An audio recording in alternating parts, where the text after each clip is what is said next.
Hello, welcome back అండి. చాలా ఈజీగా కుక్కర్లో దోసకాయ పప్పుని ఎలా చేయాలో చూద్దాం రండి. చాలా బాగుంటుంది, టేస్ట్లో కూడా ట్రై చేయండి. దీని కొరకు 2 దోసకాయలు, టమాటోస్, ఒక ఆనియను, కందిపప్పు, కొద్దిగా కందిపప్పుని తీసుకున్నానండి. కందిపప్పు కుక్కర్లో వాష్ చేసుకొని దాంట్లో సన్నగా కట్ చేసి పెట్టుకున్న టమాటోస్ని, 4 ముక్కలుగా కట్ చేసిన ఆనియన్స్ని, ఒక గ్లాస్ వాటర్ని వేసి ఇందులో పావు టీ స్పూన్ పసుపు, అర టీ స్పూన్ సాల్ట్ వేసుకొని ఒకసారి మిక్స్ చేసి కుక్కర్ మూత పెట్టి ఒక 3 విజిల్స్ వచ్చేంత వరకు ఉడికించుకోవాలి.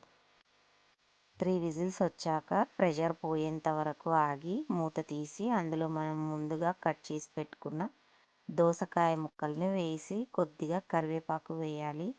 దోసకాయల నుండి గింజల్ని తీసేయాలండి.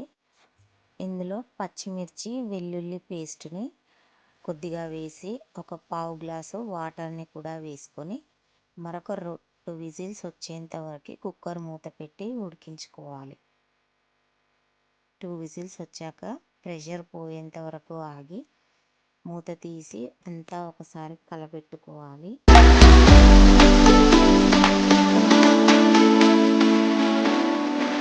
మళ్ళీ ఒకసారి స్టవ్ వెలిగించి అందులో ఒక పావు టీ స్పూన్ కారం, పావు టీ స్పూన్ సాల్ట్, ఇంకొద్దిగా వాటర్ వేసి మళ్ళీ ఒకసారి అంతా బాగా కలిసేలాగా కలపెట్టుకోవాలి. దోసకాయ ముక్కలు చిదింపోలేదండి, చూసారా? పప్పు మాత్రం మెత్తబడింది. ఇలా ఉంటుంది. కుక్కర్లో చేసినా కూడా దోసకాయలు పీసెస్గా మనకు కనిపిస్తూ ఉంటాయి.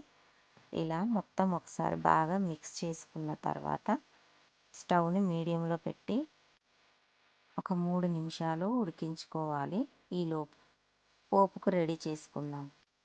కొద్దిగా ఆయిల్ తీసుకొని ఆయిల్ వేడయ్యాక జీలకర్ర, ఆవాలు, కచ్చాపెచ్చాగా దంచిన 4-5 వెల్లుల్లిని వేసి అందులో ఒక 3 ఎండుమిర్చిని ముక్కలుగా చేసుకొని వేసి పోపు అంతా కొద్దిగా కలర్ మారేంత వరకు ఫ్రై చేసుకొని చివర్లో కొంచెం ఇంగువను వేసి అదే పోపుని మనం ముందుగా రెడీ చేసి పెట్టుకున్న పప్పులో వేసి బాగా మిక్స్ చేసుకోవాలి. కలిపి ఒక 2 నిమిషాలు స్టవ్ పైనే మరిగించి స్టవ్ ఆర్పేసుకోవాలి.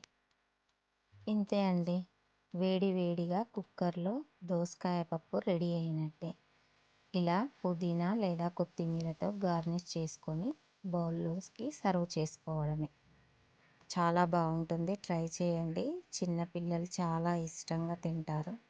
చపాతీ, పుల్కా, జొన్న రొట్టెల్లో కూడా చాలా బాగుంటుంది పప్పు.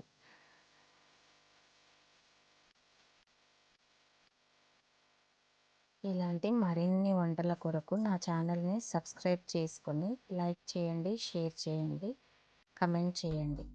Thank you. SN passion.